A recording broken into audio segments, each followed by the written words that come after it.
Hello everyone, and welcome back to Dragalia Foundry, a fan channel where everything Dragalia Lost can be found. Today's video is going to be my showcase review of Halloween Fantasia, and I'll also be including builds for the 3 adventurers featured on this banner. I'm going to try to answer the question of whether you should pull, especially since this is the first seasonal or limited banner that we've gotten in the game.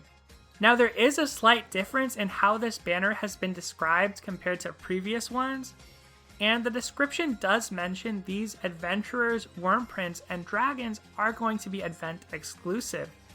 So my assumption is these may show up in the future but won't be added to the normal summoning pool.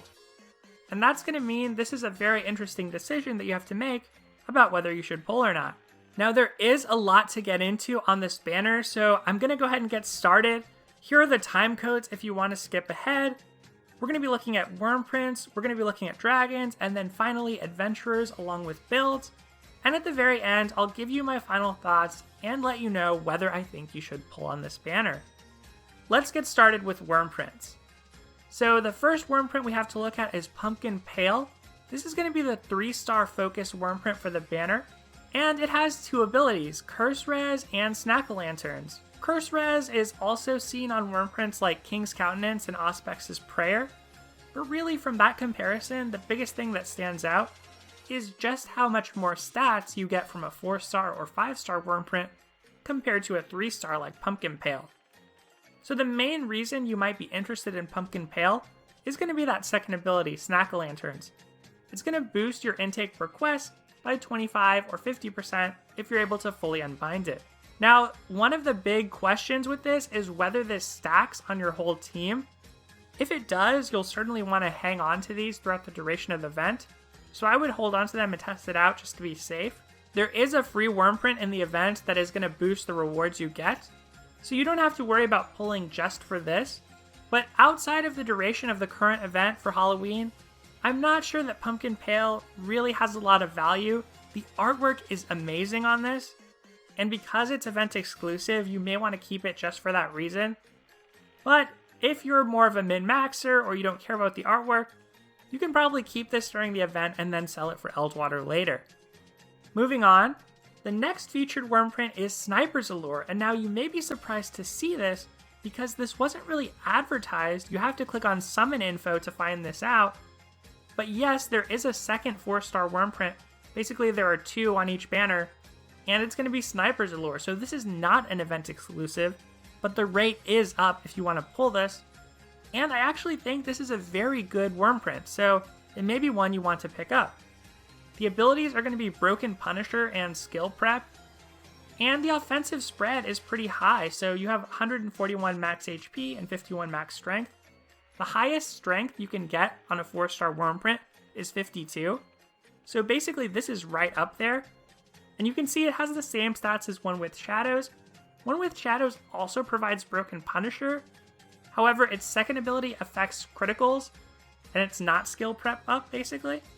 And then Worthy Rivals is going to be a 5-star, which has the same 2 abilities as Sniper's Allure, but basically already comes with them at a higher percentage, and is going to have higher stats. So if you don't have Worthy Rivals, if you don't have One with Shadows built a lot, I think Sniper's Allure is very powerful.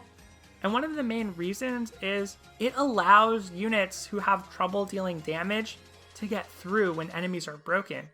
Skill Prep is also pretty good, and overall I just think this is one of the better offensive wyrmprints in the 4-star pool. Moving on, now we get to an event exclusive wyrmprint again, and this is going to be Silk Lends a Hand. You can see Halloween Silk there, looking super good in that artwork. It's going to have 3 abilities, so just like Paladin Defender from the previous event, we're starting to get more wyrmprints with 3 abilities, but one of them is going to be event exclusive. That's the Snack-o-lanterns Up ability. The other 2 are Blindness Res and Skill Damage. So I think the easiest comparison to make here is going to be to Plunder Pals. That's the free wyrmprint you get by playing this event. Now that wyrmprint is going to give you some of the same advantages as Silk Lends a Hand. Basically it's going to help you grind out Snack-o-lanterns as well as Trick or Treats, and it's also going to benefit your skill use. On the other hand, Syndicate Mask I've put here as a comparison because that's the only other real source of blindness res, at least until we get to another Wurmprint we're going to take a look at later. All in all, the thing that I'm pleased with about this Wurmprint is that for being an event Wurmprint and having a third ability, its stats don't take a massive hit.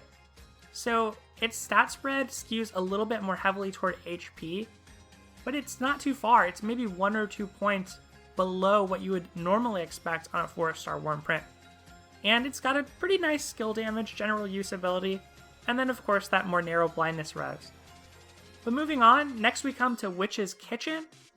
This is going to be one of the 5-star featured Wurmprints on the banner, and like before, it has 3 abilities, with the third ability being event specific, and this time it's to boost Trick or Treat intake. Like I mentioned, this is the other source of blindness res I alluded to, and the final ability on this is going to be full HP equals skill damage up by 30 or 35% once fully unbound. Just like Silk Lends a Hand, this Wurmprint skews a bit more toward the HP side than the strength side. You can get up to 65 strength at max from 5-star Wurmprints, so this one is going to be, like I said, making your character a little bit more resilient with that HP and not quite as strong. However, that full HP equals skill damage ability, that's a really high percentage boost. I've turned around a little bit when it comes to full HP threshold skills.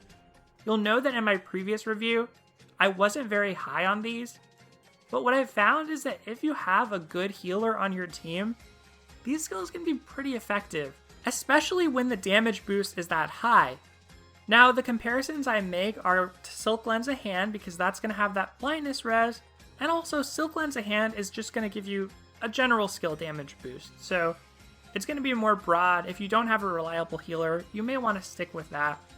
And then Happier Times, also a 4-star Wurmprint, that's going to give you basically the same full HP equals skill damage boost, but with lower percentages, and it's also going to give you skill haste, so something different to consider versus blindness res. Probably a little bit better than blindness res because it's always going to be applicable. You have to offset that by the fact that Happier Times is going to have lower stats. Now we come to Of Tricks and Treats. This is the other 5-star Wurmprint featured on this banner, and this is going to be the last Wurmprint we're looking at today. Like before with all of these, the artwork is just so good. For collectors, I feel like that's going to be a reason to try to pull these alone. This Wurmprint has the skill prep ability, shadow res, and once again Trick or Treats, so it's going to be great for the event, but the other abilities and its stats hold up in general. It's just basically 1 point off in HP and strength than the previous Wurmprint. And the other thing that I think is really noteworthy about this is that this actually is the highest amount of skill prep that you can get from a Wurmprint once this is unbound. So the comparison I would make is to Worthy Rivals. Worthy Rivals is going to give you skill prep of 15 or 20%. And then the other one is Lord of the Skies. Lord of the Skies is a source of shadow res of 3 or 5% at 4-star rarity. But for that skill prep, some characters do have innate skill prep 75%. So if this stacks additively, this is a way to trigger their skills at the beginning of a match. But you are going to need to fully unbind Of Tricks and Treats to get there. So while I think this is a good Wurmprint, a solid 5-star, that use is a little bit narrow. But let's go ahead and move on from Wurmprints and get into dragons. The first dragon we have up is the 4-star featured dragon, and this is going to be Silk, Festive Prankster, Halloween Silk, basically. She's going to have a max HP of 301 and a max strength of 95, and she is a light dragon. Now there are 2 other 4-star light dragons from the gacha pool, Lindworm and Unicorn, but what's unique about Silk in the gacha pool is that she's going to provide a boost to both HP and strength, whereas Lindworm just boosts strength and Unicorn just boosts HP. The other thing that's really cool about Silk compared to these other 2 units is that not only does Silk's skill do light damage, but it's also going to debuff the strength of the foes that it hits. I think that Silk is great for utility units, so think support units who use both their stats, maybe even tanks. You might want to think about Unicorn for tanks, but the fact that Silk can debuff attack is pretty strong. Lindworm, of course, is going to be better for your attackers, but I think Silk, basically any other role, she would be a great choice. And once again, her outfit is just really cute. She's involved in the event story. I think she is an awesome pickup. Moving on, we come to the 5-star featured dragon on this banner, and he's going to be Nidhogg. Nidhogg has a max HP of 374 and a max strength of 121. And you can see his stats at various levels of unbinding. Now, Nidhogg is the only 5-star shadow dragon, so for comparison here, I've put Juggernaut and Silk. But as a 5-star shadow dragon, Nidhogg has a pretty good setup. He has a skill Total Eclipse that's going to damage and blind the target and nearby foes. That's going to be great if you main Nefaria because she punishes blind units with higher damage. And Nidhogg's ability is going to be a balanced one, so it's going to boost both HP and strength. Silk is going to do the same thing, HP and strength, in the 4-star pool. And her skill is pretty good too. Just like the Halloween Silk, it provides a debuff. If you have a shadow unit that you want to have more strength, right now there's not an option for just strength at 5-star in the shadow pool, so your best option would be Juggernaut. But I think Nidhogg, depending on how many copies you have, is going to be very strong regardless. So his stats are just high enough and his skills are good. But keep in mind that once again, he is not event exclusive. So he will be part of the normal summoning pool just like Sniper's Lore from before. Now we're going to get into our first character for the banner. For all of these adventurers, I'm going to include 3 builds. One is going to be a low investment, then a medium investment, and finally a high investment. And I'm just going to talk about their skills in general and give my overall thoughts. So the first adventurer we have is Edward. He's the featured 3-star unit on this showcase, and like all of these units, he is going to be light. So Edward is an attacker. His max HP is 670 and his max strength is 465. He's actually the only light blade unit and only light blade attacker, therefore, which makes him unique. The other very cool thing about Edward and a theme on this showcase is going to be his Nightmare Waltz. So Nightmare Waltz deals damage kind of in a spin attack pattern to surrounding foes, and it restores Edward's HP by 1 or 2% of the damage inflicted. This self-heal while dealing damage is new to the game, and it would be great for things like gauntlets of enemies, and it's just cool to give non-healers an option to actually heal themselves. That's going to synergize with Edward's ability. Full HP gives him a strength boost of 8 or 10%, and even though the healing is for such a small amount, because it's an area of effect attack around him, you could be hitting multiple enemies with that and inflicting a decent amount of damage, and getting that HP hopefully back up to full when you do take hits. Edward also has Curse Res, with additional Curse Res unlocked in the final ring of his mana circle. That's why I've listed Irfan as a comparison. Irfan is a dagger unit, so a little bit different, quite a different stat spread, but probably the closest comparison within the 3-star light pool, because he is also going to be bringing that Curse Res, and his 2 skills hit in a similar pattern to Edward's, even if they don't heal him. The other comparison that I've listed here is Taro, and mostly because Taro has a similar stat spread.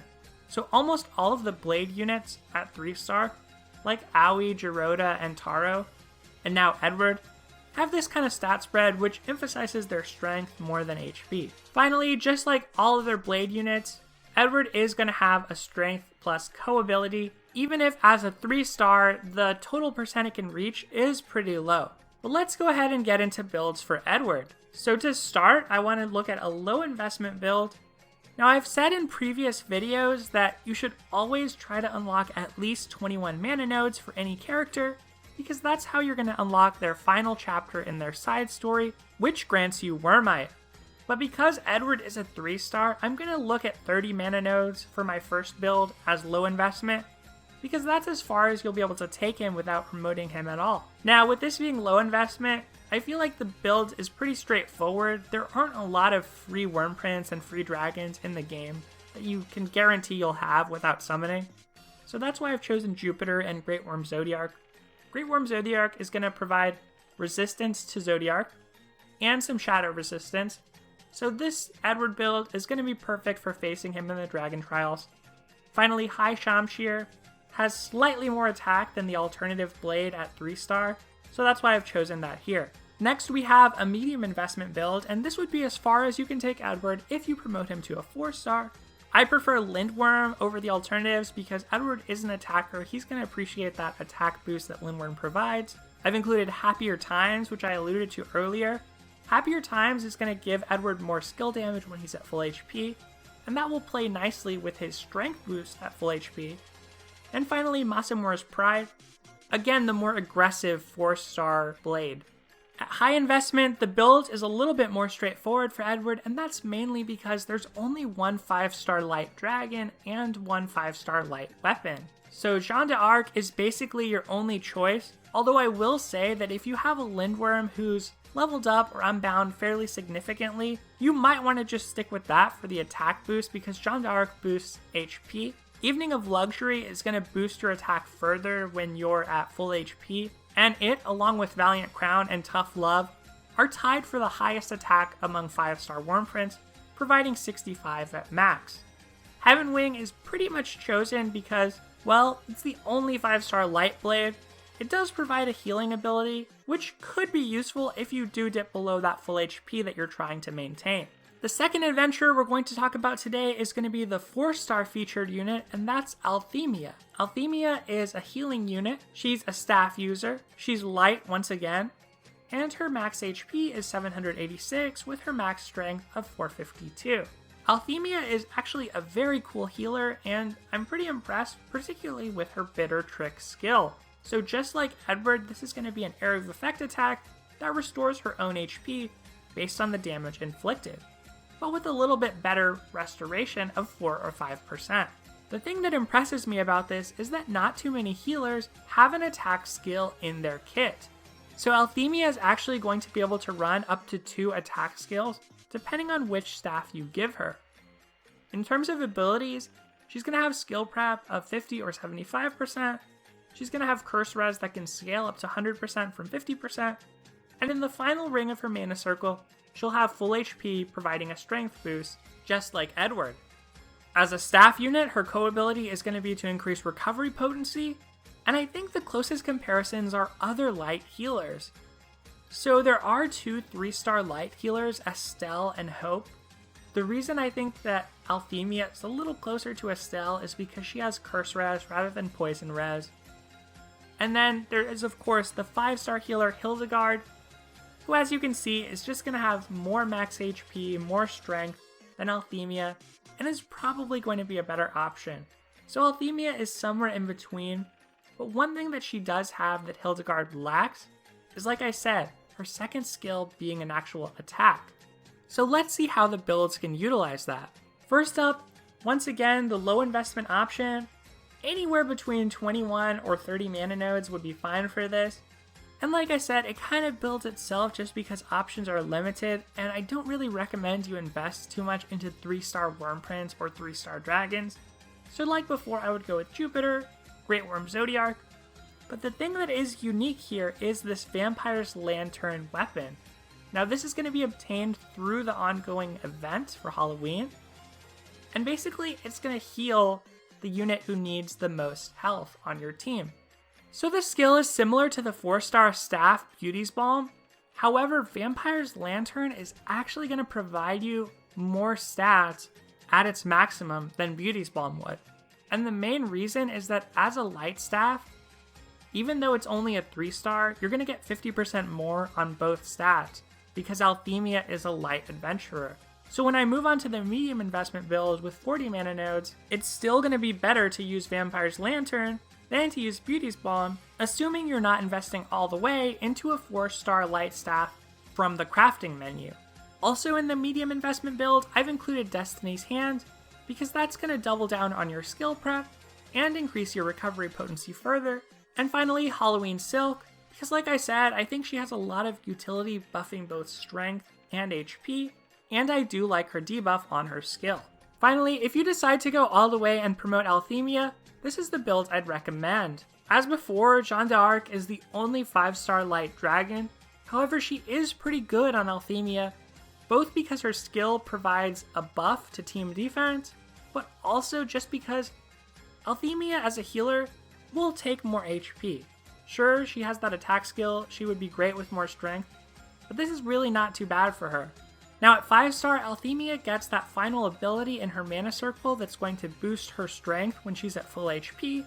So Give Me Your Wounded not only increases recovery potency, but it's also going to double down on that full HP idea with its defense increase at full HP. Lastly, Light of Judgment is chosen as it's the only 5-star light staff. However, this is where we get to see Althemia using 2 attack skills, which I think is pretty cool and helps set Althemia apart from Hildegard. The last unit we'll be taking a look at today is going to be the most desired one, Elisanne, the 5-star focus unit for the banner. Elisanne is a support lance user, once again light element, with a max HP of 793 and a max strength of 483. And more than anything, I am impressed by the creativity of Elisanne's kit. Her Sacred Maiden skill is unlike anything we've seen in the game, with maybe the exception of Makoto's stances. The first time you use Sacred Maiden, it's going to deal light damage ahead, but the second time, not only will it do the damage, but it'll also buff your team's strength. And the third time you use it, not only will it deal the damage, but it's going to heal. This is a very cool skill and one I would be really excited to try out if I were lucky enough to pull Elisanne. The implications of this skill are fascinating. Maybe you want to time that team buff for a certain moment, maybe you want to wait to use your healing for just the right time, and not only that, but the rest of Elisanne's kit really facilitates utilizing Sacred Maiden. Mischief Maker deals a barrage of light damage, however it's also going to partially fill Elisanne's skill gauges back up. That gets into her first ability, which increases her skill damage by 25 or 30%. So Elisanne's skills to me are really the key to her kit and the key to building her, although there is one other thing that makes her stand out. Besides a kit heavily focused on skills, the other thing that sets Elisanne apart is going to be her Gauge Accelerator ability. This is basically going to allow you to break enemies faster because it's going to speed the rate by which the overdrive gauge falls. Now as a lance unit, Elisanne's co-ability is going to be an HP up, and because she's a 5-star, the base values for that are going to be pretty high. The other 2 lance units in the light pool are going to be Malka and Ryozan. So rather than a support, Ryozan is a tank, and tanks tend to have higher BSTs than other characters in their rarity class. So Ryozan approaches some of the weaker 5-star characters with his base stats. And as you can see, Ryozan actually has more max HP, even if his strength is a little bit lower than Elisanne's. But I think that Ryozan is more of a great companion for Elisanne than a real competitor. His skills are a bit different, they allow him to buff team defense, although his second skill is an attack with a similar pattern to Mischief Maker. Ryozan also plays with gauge mechanics, so he has Overdrive Punisher. So whereas Elisanne breaks enemies more quickly with her Gauge Accelerator, Ryozan actually deals more damage when enemies are in overdrive. All in all, Ryozan isn't a bad choice if you aren't able to pick up Elisanne, but with her being an event exclusive, I really think you should try to get her. Her base skill kit is just very impressive, it's very synergistic, and as you'll see on some of these builds, there are ways to make it even better. So let's go ahead and move into the builds now. As before, the low investment option pretty much builds itself just because there's a lack of real choices. However, I have included Jacko-Lance. That's going to be a 3-star light lance from the current event. And just along the same lines as with Althemia, this will be better than the 4-star non-light lances. So that's going to be included in my medium build as well. Jacko-Lance has an attack skill, and for the medium build, I've chosen Silk because I think Elisanne is the type of unit who benefits from boosts to both stats, and I do like Silk's debuff ability like I've said before. The Wurmprint Happier Times is what really stands out to me on this build though. Happier Times is one of only 2 Wurmprints that's going to provide the skill haste ability, which is basically going to allow Elisanne to activate her skills more quickly, and is so useful for her because her skill relies upon shifting phases in order to work. The other ability of Happier Times to do more skill damage when Elisanne is at full HP is less important, but the fact that she's going to heal with her skill means it could have its applications. Finally, the 5-star build I suggest for Elisanne uses Jeanne d'Arc, once again the only option, Thunder King Spear, the only option for 5-star Light Lance, And Worthy Rivals, because Worthy Rivals is going to provide skill prep, but also give Elisande Broken Punisher. Broken Punisher is going to be great for her with her gauge accelerator because she's going to be breaking enemies more quickly, and then she'll be able to come in and rack up the damage. The skill prep doesn't hurt either because, like I said, her kit is all about utilizing her skills. So let me get into my final thoughts on the banner and the question of whether you should pull or not. I'll get straight to the point. I do think you should pull on this banner. I'm really impressed with the quality of units, the synergy of their kits, and the fact that they're event exclusive means this is going to be your best and possibly only chance to get them for the foreseeable future. The Wurmprints are a little bit less impressive, but I think on most showcases, Wurmprints aren't really what you're going for, you just kind of get them along the way. And Sniper's Allure, being one of them, is actually really good. The dragons on this banner, Silk and Nidhogg, are both very strong, and neither one is really a bad option. So I think that if this showcase appeals to you at all, you should go for it. The other thing to consider is that the Wurmprints exclusive to this banner are going to increase your reward intake for the ongoing event. So in that way, the devs have tried to incentivize you to pull early, but I feel a little bit safer doing this just because there's no really big holiday around the corner. There's no data mined information about the next seasonal units. So I think this is a fairly safe time to spin some of your Wurmite, go ahead and pull, and by the time the next seasonal showcase rolls around, you'll have saved up a good amount more. The other thing that makes this showcase really great is that it features light units. Light units are perfect for the ongoing event, and in general, light along with shadow are better just because they lack a real weakness. So all in all, I do recommend you pull. Let me know how it goes for you. Did you get lucky? Did you get Elisande? Did you get a Wurmprint or a character you really liked? I know some people love Althemia, some people love Silk. I'd love to hear what you got in the comments below, and I'd love to know if any of you are planning on skipping this. I'd be curious as to why.